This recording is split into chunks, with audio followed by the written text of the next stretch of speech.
6. Tell Your Side is working to get a law change that was designed to help families of the fallen. Here's how it's supposed to work. The service member's surviving spouse would get an exemption on property taxes on the family home.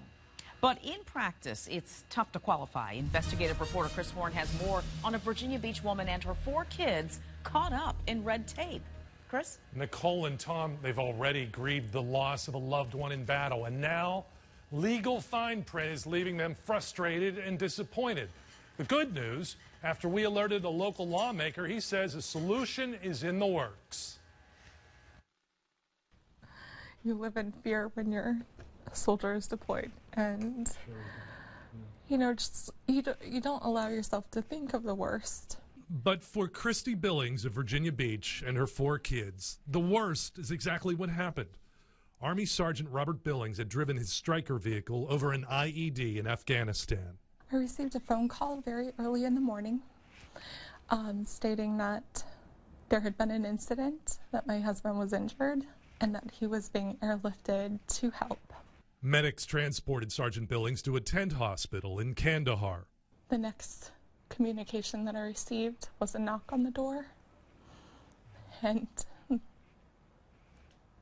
officers were letting me know that he had passed.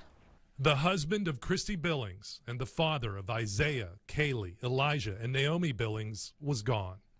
The family has plenty of reminders. His daughter wears his dog tags, and the many pictures, and the flag that draped his coffin in its special case on the mantle, reminding them of the day when one life ended and 5 others changed forever.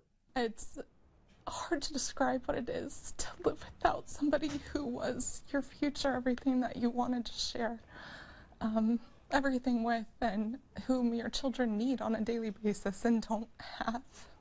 This war widow says every little kindness helps. So when Virginia voters passed a real estate property tax exemption for surviving spouses of service members killed in action, she was encouraged. Then she read the fine print. The state law relies on the Pentagon's definition of killed in action, a service member who was killed outright on the spot or who dies before reaching a medical treatment facility. Billings died in a tent hospital. Instead of KIA, the Defense Department says he died of wounds. His family loses out on the benefit. At the local level, it's up to commissioners of revenue to carry out the law as it's written. Their definitions are very narrow. That's part of the angst that we have. Kellum and other revenue commissioners are working with lawmakers to see what can be done to help people like Christy Billings and her family. Phil has called me and says, Barry, make this happen, because we all want to make it happen. Delegate Barry Knight represents the district where the Billings family lives. I found out through you, actually. Okay. You called my office and told us that there was a situation, a very egregious situation. After we contacted his office, he's now working with the State Department of Veterans Services and Attorney General Mark Herring to get rid of the loophole. If all else fails, I will pass legislation this year to put it in the Code of Virginia to clarify the law, which was original intention was. This is the Billings family home near Pungo. With a real estate tax exemption at current rates, Christy Billings would save about $2,000 every year as long as she does not remarry.